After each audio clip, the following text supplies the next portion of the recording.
Hi, this is PeerScript. PeerScript essentially is a web app that attempts to help doctors, physicians, and nurses to prescribe their patients and provide accurate medical data to them using an AI assistant. PeerScript integrates a database using MongoDB that's easily scalable, and PeerScript even allows functionality to add a patient. So we can go ahead and do that right now. So I'll add a patient. I'll name him, let's say, Joe Smith. And we'll go ahead and add an age. So we'll say Joe Smith is 45 years old. His weight in kilograms would be about 65. And his height would be, let's say, 175 centimeters. Joe Smith is a man.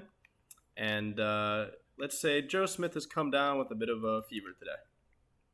So we can enter almost any values for these, obviously within range. So we'll go ahead and put that in. And so we see the patient's adding successfully. So now he should be in our database. And if we go to the patient search, this just searches directly from our database, so we can look it up.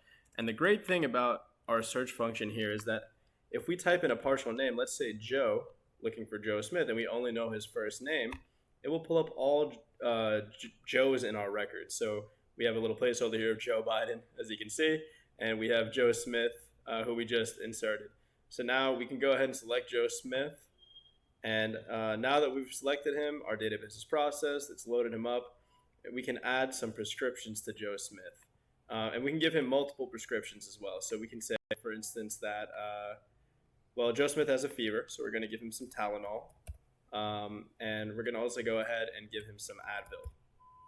And if we can submit these prescriptions, and we'll go ahead and let that process. So now we get an updated patient report based on all of Joe Smith's inputted information. So Joe Smith is, again, 45, male, has a fever, 175 centimeters, 65 kg. And so his prescriptions are Tylenol, Advil, and we allow up to 3 prescriptions currently, but there's scalability for many, many more if necessary. Again, this is just a proof of concept. And then we have our AI generated information here. So first we do a patient report here, which again states the same information, just overviewing his basic information.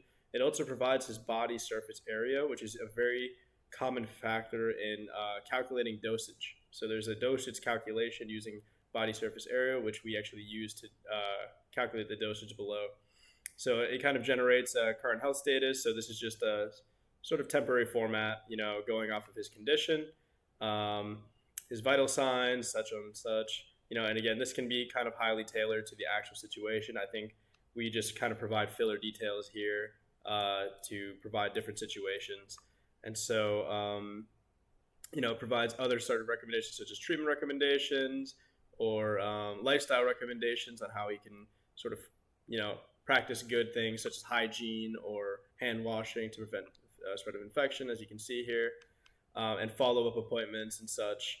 And then we have prescription recommendations based on the prescriptions that the doctors inserted. And I think this is actually one of the more integral things here is that it will automatically calculate the dosage of the medication that you're putting in based on medical standards, medical calculations. So if, for instance, the patient is a minor, we apply something called Clark's rule to that dosage, which is basically another equation. So if the patient's under 18, we currently do that. And you can see here that we have a certain dosage per meter squared, and that's used for the equation as well. It shows you the method of how it's used, so the route, and how often it's supposed to be used, so the frequency. And here we have some other AI recommendations, such as an analysis of the current medication regimen. And again, it looks at what you've currently prescribed him. And then we have recommendations for adjusting the dosages.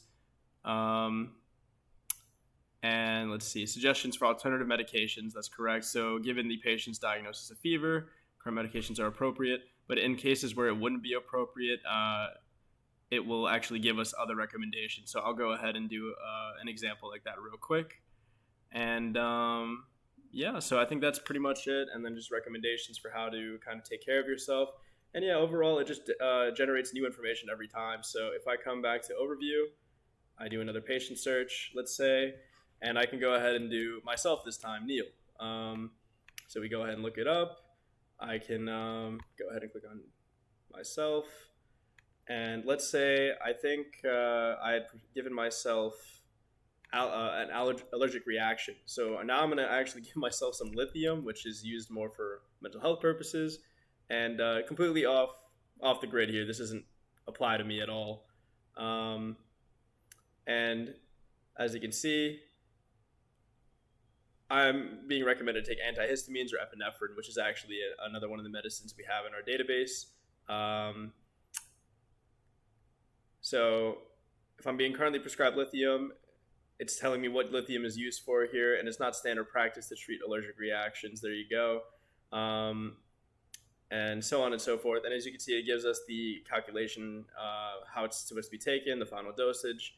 And obviously here it's saying that alternative medications would be antihistamines and more common means of treating the patient. So as you can see, yeah, we have essentially created an AI assistant that peer reviews the doctor, peer reviews the physician, the pharmacist who's prescribing these medications to the patient or fulfilling them. And essentially, it just really allows them to bounce off of something. It allows them to have a reference point to know if they're making the right decision or not. And yeah, in short, that's PeerScript for you. So thank you for checking in.